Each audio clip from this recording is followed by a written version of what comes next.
Non, peut-être qu'Allah Jalla wa Ala sait qu'il y a un mal pour toi et que tu mérites qu'il t'évite ce mal-là. Donc il te ferme cette porte. Ibn Qayyim disait, aucun serviteur ne se voit fermer une porte par Dieu devant lui de par sa sagesse. C'est-à-dire, il n'y a aucun serviteur à qui Dieu ferme une porte de par sa sagesse, subhanahu wa ta'ala, sans que à côté Dieu ne lui ouvre deux portes de par sa miséricorde. Allah te ferme une porte, c'est par sagesse. Il sait que c'était pas bon pour toi sûrement. Mais à côté, si tu patientes et tu t'en remets en Dieu, à Dieu, et alhamdulillah, tu es apaisé quant au destin de Dieu, eh bien sache qu'Allah t'ouvrira, incha'Allah, deux si ce n'est plus portes de par sa miséricorde, car sa miséricorde dépasse sa colère, subhanahu wa ta'ala. Allah tabaraka wa ta'ala, son indulgence, sa miséricorde est vaste.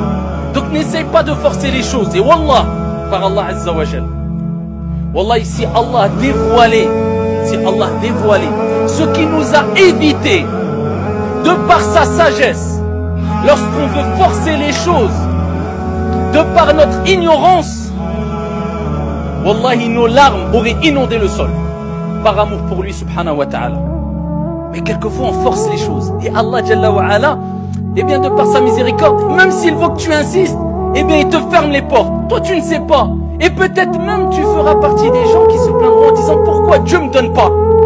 Imaginez-vous, et Allah garde ça pour lui, alors qu'Allah Jalla wa Ala, eh bien ne veut pas te le donner parce qu'il sait que c'est un mal. Et si Allah te dévoilait cela, tu aurais tellement honte de ton ignorance que je suis sûr que nous toutes et tous on pleurerait et on verserait des larmes jusqu'à inonder le sol par amour pour Allah Azza wa Jalla en lui demandant pardon. Ya Rab, c'est toi Al-Alim, c'est toi Al-Hakim, et nous sommes des ignorants face à ta grande ici science et sagesse, Ya Allah. Et c'est pour cela qu'il est important de toujours ici garder son calme. Alhamdulillah ala kulli hal, réagir comme ça quoi qu'il arrive. Alhamdulillah dans toutes les situations. Qadar Allah wa ma sha'a fa'al. C'est ce qu'Allah a destiné, et ce qu'Allah Jalla wa Ala veut, eh bien il le fait. Alhamdulillah, louer Allah, remercier Allah Azza wa Jal. Et peut-être que 10 ans après, tu te rendras compte qu'en fin de compte, c'était un mal. Et qu'Allah Azza wa Jal t'a apporté un grand bien. Et quand tu remets la cassette en arrière, tu te dis, Ya Rab, combien de fois je me suis plaint. Même peut-être certains, c'est pas à Allah d'Allah Azza wa Jal, alors que Dieu, pendant des années, a patienté avec moi, car celui qui patiente le plus, comme le prophète alayhi salatu wa salam a dit, c'est Allah subhanahu wa ta'ala.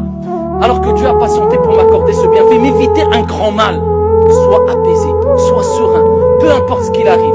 Reste toujours de manière sereine à cheminer vers ton Seigneur tabaraka wa ta'ala en étant satisfait. Et n'oublie pas que très peu sont ces gens-là. C'est pour ça qu'Allah dit dans le Coran, وَقَلِيلٌ مِّنْ عِبَادِيَ الشَّكُورِ.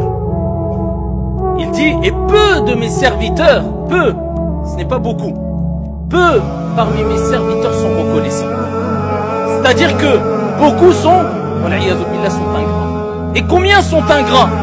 Alors on regarde tout ce qu'on perd autour de nous, mais on oublie tout ce qu'on a gagné, tout ce que Dieu nous a donné, c'est même pas autour de nous, ne serait-ce que sur nous, dans notre corps. Si aujourd'hui Allah Azza wa Jal t'ôtait la vue, et ensuite on te disait que il faudrait donner toutes tes richesses pour retrouver la vue, Wallahi tu donnerais toutes tes richesses, et plus encore si tu pouvais. As-tu déjà dit Alhamdulillah, Ya Rab, merci Allah pour m'avoir accordé la vue alors que beaucoup n'ont pas la vue?